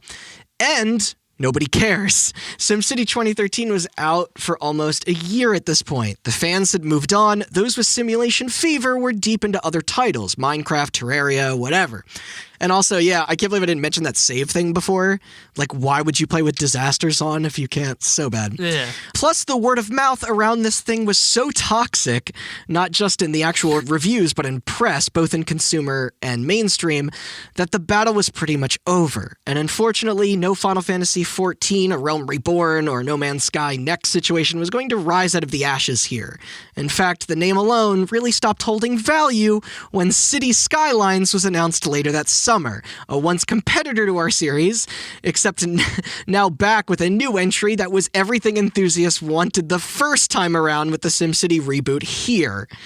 It was actually kind of funny. Me and you were talking about this, Austin. I literally found quotes with Paradox Interactive and Colossal Order, the studios behind that game, that so much of their development pipeline changed severely because of the response to this whole fucking thing. Like, I'm sure. Yeah, like, it was so cheeky, but, like, sad. Like, you know, like, they saw it up with that game, and they're like, change everything. Like, I'm sure they did. Yeah, Paradox, which is, it's smart. That game is right up their fucking alley too, and they finally they gave people what they wanted. Like, yeah, like it's by the end of 2014, early 2015, City Skylines was in, and it was all everybody was talking about.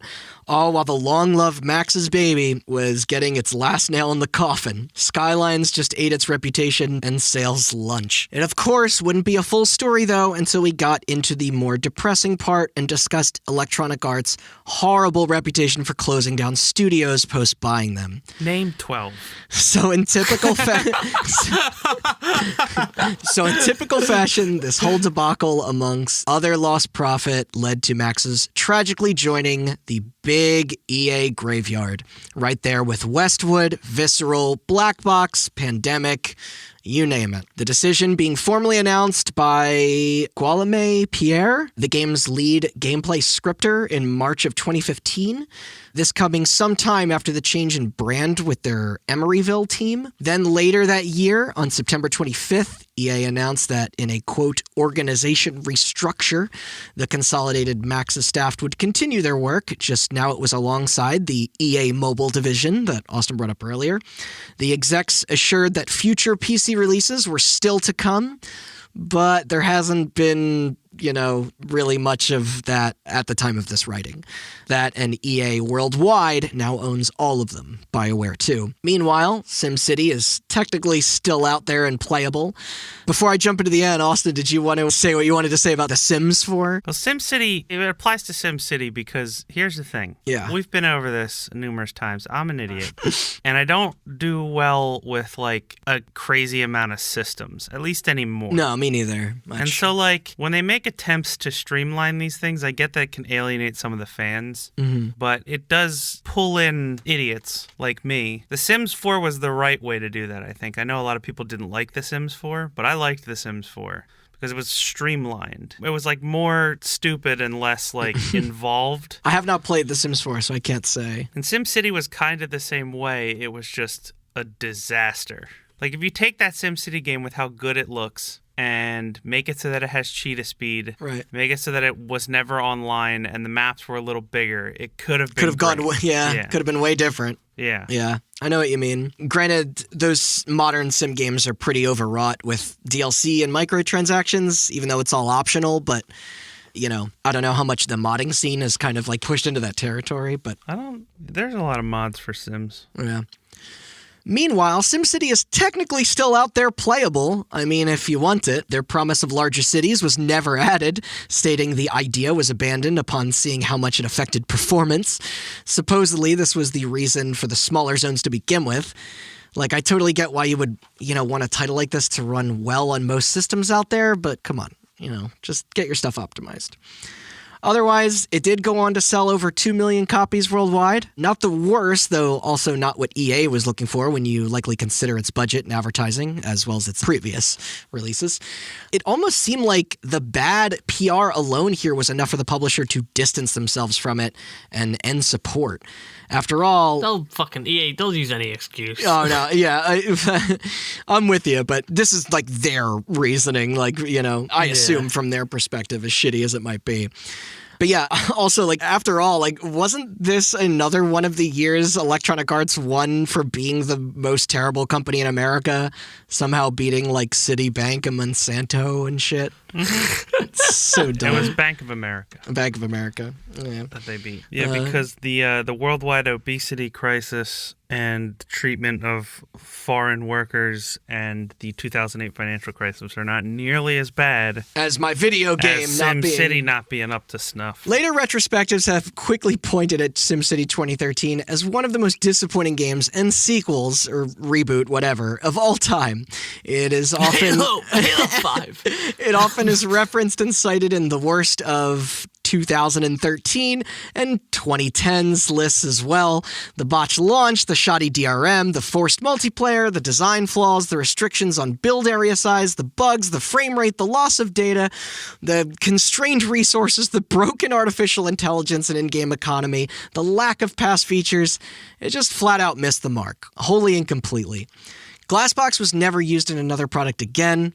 Elsewhere, Will Wright is off building his first new project in over 10 years, a mobile simulation game called Proxy, while the once-beloved SimCity franchise, the series that practically defined an entire genre, takes a long nap. Oh, there was a mobile one. So I'm going to leave you guys with this. EA still owns the IP. How long do you think before we see another one of these again? Like, when do they try? Of course, I mean, just calling it SimCity was really shooting themselves in the foot. Somebody never played that. But, like... Honestly, I don't think we'll ever see another one. Somebody never played SimCity Build It, the mobile one that came out after SimCity 2013. I must have missed. I did. I think Of they'll course you did. I think they'll try to either remaster it, like the old ones, or something like that. That makes sense. Or they won't. Ever. They'll just make more regular Sims. They're remastering Command & Conquer now, but I don't know what EA actually has to do with it at all. I mean, they own the IP. Right. They probably commissioned it. All right, what do you think will be first? A new SimCity or a new Mass Effect after Andromeda? I don't think they'll make either of them. Follow-up question, what do you think will be first? A new SimCity or BioWare shutting down? BioWare shutting down, for sure. Shutting down. Absolutely. I didn't like answering that. Nope. Also, what's Andromeda? Wait, they just put out a game. They stopped at Mass Effect 3. Oh, Didn't BioWare just put out a game? Anthem. Oh, yeah, okay. That's what Yeah, unfortunately, yeah. Yeah. But that's all, folks. SimCity. Go play the old one. Stay away from the... City Skylines. Yeah, I was going to say, it's not exactly new anymore, but the new one, the most recent one. But yeah, check out City Skylines if you demand something more modern for your digital urban planning needs. And then slowly realize that SimCity is just the worst roller coaster tycoon, and then play Planet Coaster or whatever. Or Lemonade Stand, or whatever the fuck you're talking about. Go to your local digital download service and get a copy of Lemonade Tycoon. Is it on phones?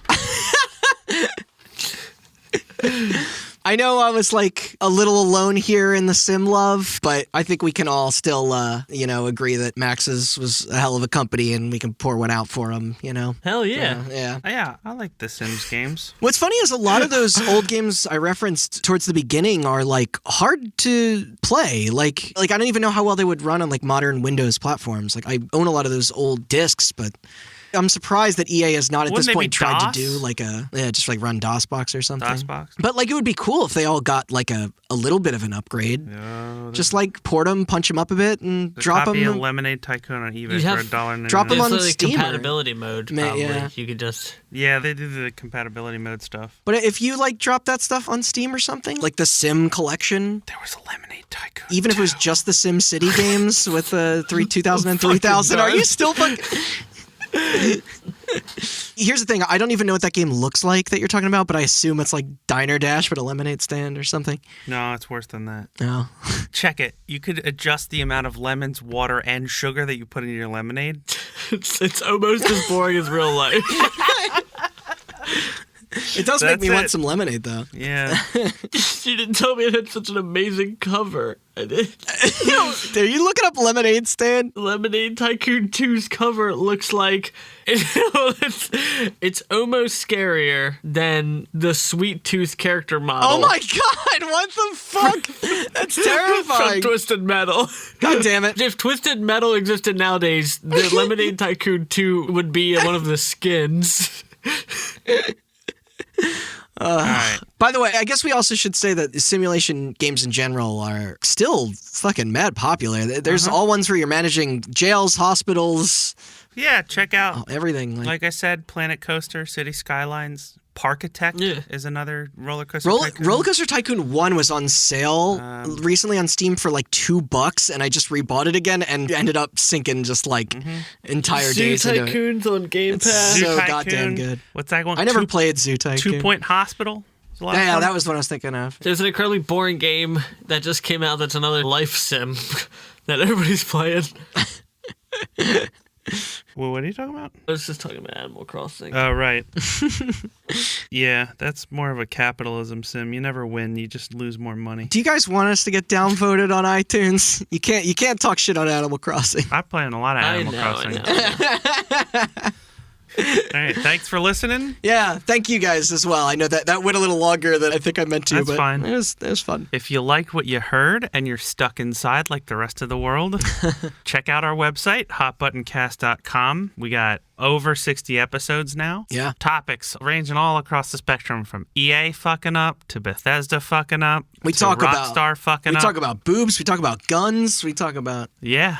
It's crazy. We've referenced quite a bit of those episodes Steam, today. Yeah. The Steam mod episode today. Yes, yeah. There's also our first episode, which is all about the 38 Studios, which gets EA involved with Kingdoms of Amalur Reckoning. Right, yeah. And speaking of Steam, by the way, we are currently in the middle of our Steam series. Right, that'll be back in 2 weeks, so keep an eye out for that.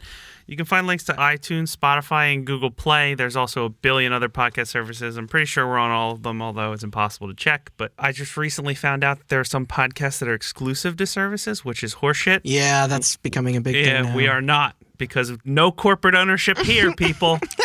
We're all independent, and none of us have any money. So like and subscribe.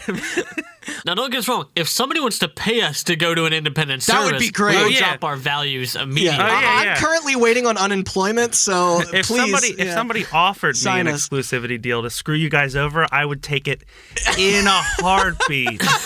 But for right now, I'm able to confidently say that I have not sold out yet. We have not sold out yet.